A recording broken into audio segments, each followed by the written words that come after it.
अगर आपको बगैर कैलकुलेटर के 11 मल्टीप्लाई बाय 54 करना पड़े तो आप यकीनन ऊपर 11 लिखेंगे, नीचे 54 लिखेंगे और फिर इनको मल्टीप्लाई करना शुरू कर देंगे। लेकिन अगर मैं आपसे ये कहूं कि आप इसको अपने दिमाग में ही हल करो तो ये आपके लिए काफी मुश्किल हो जाएगा। आप इसको नहीं कर पाओगे उस वक्त तक जब तक आप ये ट्रिक नहीं सीखोगे। इस ट्रिक को सीख लो, फिर आप बड़ी आसानी से मल्टीप्लाई कर पाओगे। आपने 54 को 11 के साथ मल्टीप्लाई करना है। आप 54 में से 5 को पहले लिख दें, फिर 5 और 4 को जमा करें। जमा करने के बाद 9 आ जाएगा, इनको दरमियान में लिख दें और आखिर पे 4 लिख दें जो कि 54 का लास्ट वाला डिजिट है। तो जवाब आपके सामने आ चुका है। बस इतना ही मुश्किल होता है। इस वीडियो में मैं आपको बहुत सारी ट्रिक्स बताऊंगा, एक भी मिनट मत छोड़ के जाइएगा वरना ट्रिक समझ नहीं आएगी। अगर मैं आपसे कहूँ 41 मल्टीप्लाई बाय 11 तो आप सिंपल 4 को सबसे पहले लिख दें, फिर 41 को आपस में जमा करें, यानी कि ये बन गया 5, तो दरमियान में 5 लिख दें और उसके बाद आखिर पर 41 का आखिरी डिजिट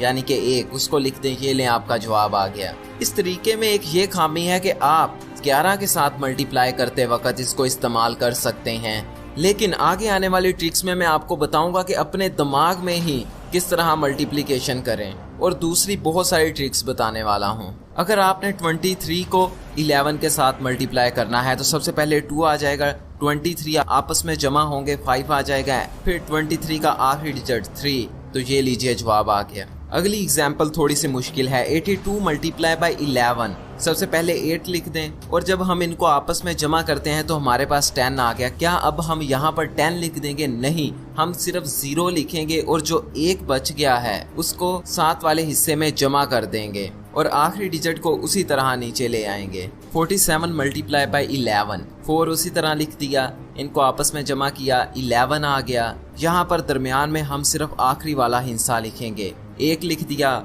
और जो 1 बच गया उसको अगले में जमा करवा देंगे, यानी कि अब ये 4 5 बन चुका है और 7 को उसी तरह एंड पे लिख देंगे। इससे आप 2 से बड़े नंबर को भी मल्टीप्लाई करवा सकते हैं। अब एग्जाम्पल देखते हैं बड़ी वैल्यू की। अगर आपने इस वैल्यू को 11 के साथ मल्टीप्लाई करवाना है तो हम यहाँ पर उसी तरह 5 को सबसे पहले लिख देंगे, फिर पहले हिस्से को दूसरे के साथ जमा करवाएंगे, तो ये बन गया 7 लिख देंगे, फिर उसके बाद दूसरे हिस्से को तीसरे हिस्से के साथ जमा करवाएंगे, ये बन गया 6, तो हम यहाँ पर 6 लिख देंगे और फिर जब हम आखिरी हिस्से पर पहुँच जाएं तो आखिरी हिस्से को उसी तरह नीचे लिख देंगे, यानी कि हमारे पास जवाब आ गया 5764। अब लास्ट एग्जाम्पल हम किसी बहुत बड़ी वैल्यू को जमा करवा के देखते हैं। हमारे पास वैल्यू है 354271।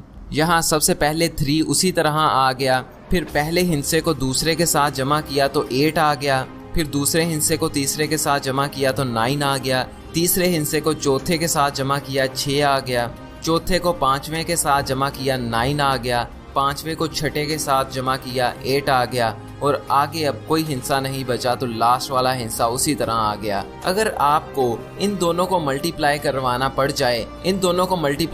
पड़ जाए तो आप जरूर ये वाला मेथड फॉलो करेंगे। अगर आपने यही काम करना हो तो मैं आपको इसकी एक आसान ट्रिक बताने वाला हूँ। सबसे पहले आप पहली वैल्यू के पहले डिजिट को दूसरी वैल्यू के पहले डिजिट के साथ मल्टीप्लाई करें। 2 मल्टीप्लाई बाय 1 2 आ गया, तो ये लिख दें। उसके बाद आप दूसरे डिजिट को दूसरे डिजिट के साथ मल्टीप्लाई करें। 3 मल्टीप्लाई बाय 2 6 आ गया। अब आप दरमियान में एक हिस्से की जगह छोड़ दें। अब हमने पहला और आखिरी डिजिट मालूम कर लिया है, अब हमने इसके दरमियान वाला डिजिट मालूम करना है। इसके लिए आप पहली वैल्यू के पहले डिजिट को दूसरी वैल्यू के आखिरी डिजिट के साथ मल्टीप्लाई करें। 2 multiply by 2 is equal to 4। अब हमको इसको इसके साथ मल्टीप्लाई करना है, यानी कि 3 मल्टीप्लाई बाय 1 ये 3 आ गया। 4 और 3 को जमा करके दरमियान में लिख देंगे, तो ये हमारा जवाब आ गया। आप इस ट्रिक की 4-5 दफ़ा जब प्रैक्टिस करेंगे तो उसके बाद आप इस काबिल हो जाएंगे कि आप अपने दिमाग में ही सारी कैलकुलेशन कर लिया करेंगे। 31 मल्टीप्लाई बाय 22,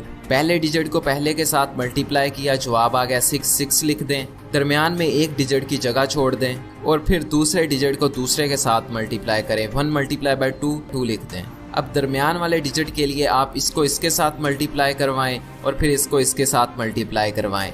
और अब इन दोनों वैल्यू को जमा कर दें और दरमियान में लिख दें। अब मैं थोड़ा सा डिफिकल्ट क्वेश्चन आपके साथ शेयर करता हूँ। इसको जानने के बाद आप 2 डिजिट मल्टीप्लिकेशन अपने जहन में ही कर लिया करोगे। 23 मल्टीप्लाई बाय 24 करने में तो ये बहुत आसान है, लेकिन इसके अंदर सिर्फ एक ही नई चीज है। सबसे पहले उसी तरह पहले को पहले के साथ मल्टीप्लाई करवाया, 4 लिख दें। अब दूसरे को दूसरे के साथ मल्टीप्लाई कर दें, तो 3 multiply by 4 is equal to 12। तो क्या अब हम यहाँ पे एक डिजिट की जगह छोड़ के 12 लिख देंगे? नहीं, हम सिर्फ 2 लिखेंगे और जो 1 है उसको दरमियान वाले हिस्से में कैरी कर देंगे। अब दरमियान वाला डिजिट मालूम करने के लिए आप पहले को आखिरी के साथ मल्टीप्लाई करें, फिर दोनों दरमियान वालों को मल्टीप्लाई करें और इनको जमा कर दें। ये 14 बन गया और आप इस 14 में वो 1 को भी जमा कर दें। अब ये 15 बन गया। अब यहाँ पर भी हमने 2 डिजिट नहीं लिखने, सिर्फ 1 लिखना है। यहाँ पे अब हम 5 लिखेंगे और 1 को अगले वाले हिस्से के साथ जमा कर देंगे। तो ये जवाब आपका आ चुका है।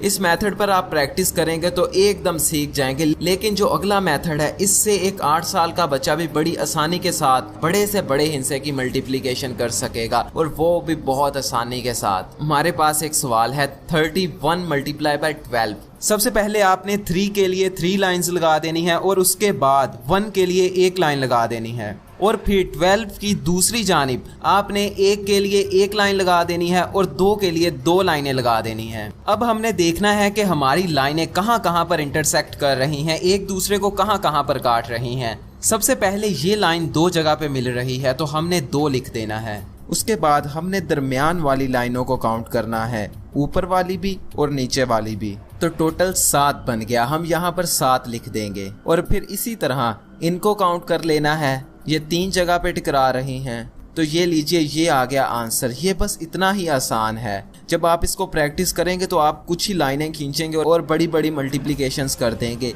अब हमने 22 को मल्टीप्लाई करना है 23 के साथ। सबसे पहले हम 22 की लाइनें उसकी ऑपोजिट डायरेक्शन में लगा देते हैं। 2 लाइनें, थोड़ा सा फासला छोड़ के 2 लाइनें। अब इसी तरह हम 23 की लाइनें भी लगा देते हैं, 3 लाइनें और फिर फासला छोड़ के 2 लाइनें। अब हम फिर से काउंट करेंगे इन लाइनों ने आपस में कितनी बार काटा है, 6 आ गया। फिर हमने दरमियान वाले सारे डॉट्स को जमा किया तो हमारे पास 10 आ गया। अब यहाँ पर हम 10 नहीं लिखेंगे, बल्कि 10 का सिर्फ आखिरी डिजिट यानी कि 0 लिखेंगे और जो 1 है वो अगली वाली वैल्यू में जमा कर देंगे। और अगली वाली वैल्यू में काटा है 4 बार और इसमें 1 को जमा करेंगे 5 बार बन गया। तो ये लीजिए, आपका आंसर आ गया। मुझे पता है ये ट्रिक आपको बहुत अच्छी लग रही है, इसलिए अभी सब्सक्राइब कर लें और जो बेल है उसको नहीं भूलना, लाजमन बेल को ऑन कर देना है। आप इस मेथड के जरिए जितनी बड़ी मर्जी रकम को मल्टीप्लाई कर सकते हैं। अगली एग्जांपल है 213 मल्टीप्लाई बाय 422। अब हम 213 को लाइनों की सूरत में ड्रा कर लेते हैं और फिर 422 को लाइनों की सूरत में ड्रा कर लेते हैं। सबसे पहले आपने इनको जमा किया, इनका जवाब 6 आ गया, आप 6 लिख दें। फिर दूसरे वाले डॉट्स को जमा करते हैं तो ये बन जाते हैं 8, फिर आप 8 लिख दें। फिर हम इनको जमा करते हैं तो ये बन जाते हैं 18, आप इसमें सिर्फ 8 लिखेंगे और जो 1 है उसको अगले वाले डॉट्स में जमा कर देंगे। और अगले वाले डॉट्स को जमा करने पे बन रहा है 8 और पिछले वाला 1 आ गया 9, तो यहाँ पर आप 9 लिख दें। और अगले वाली लाइन का 8 बन गया, यहाँ पर 8 लिख दें। तो ये रहा आपका जवाब। ये बस इतना ही आसान है। आप हर जगह डॉट्स को काउंट करने की बजाय आप ये वाली लाइनों को गिन लो और ये वाली लाइनों को गिन लो और बाद में इन दोनों को आपस में मल्टीप्लाई करवा दो, तो जवाब बिल्कुल सेम आएगा। इससे आपका बहुत ज़्यादा टाइम बच जाएगा और आप चुटकियों में किसी भी सवाल को हल कर देंगे। ये तरीका सच में अच्छा है। आप अपने टीचर्स को ज़रूर बताइएगा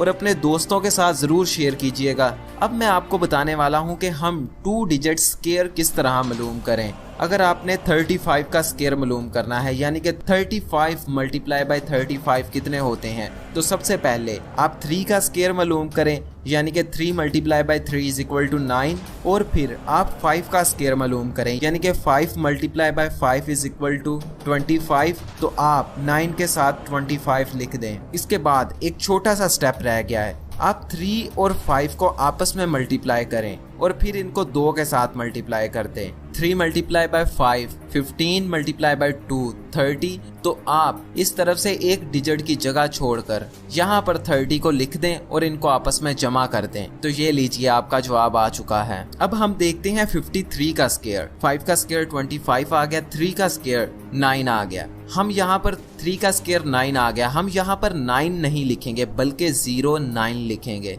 और बाद में 5 multiply by 3 is equal to 15, 15 multiply by 2 is equal to 13। यहाँ से एक हिस्सा छोड़ दें, यहाँ पे 30 लिख दें और अब इनको जमा करवा दें। तो ये लीजिए आपका जवाब आ चुका है। आप इतनी ही आसानी के साथ किसी भी नंबर का स्क्वायर मालूम कर सकते हैं और दूसरों को हैरान कर सकते हैं। मैं हमेशा इसी तरह की वीडियोस बनाता हूँ, लेट बनाता हूँ लेकिन अच्छे वाली बनाता हूँ। इसलिए आप मेरे चैनल को सब्सक्राइब भी कर लें, लेकिन सब्सक्राइब करने का कोई फायदा नहीं होगा अगर आप इस बेल को नहीं दबाते। अभी इस बेल को दबाइए और इस वीडियो को व्हाट्सएप पे, फेसबुक पे, हर जगह डाउनलोड करके किसी भी तरीके से जरूर शेयर कीजिएगा।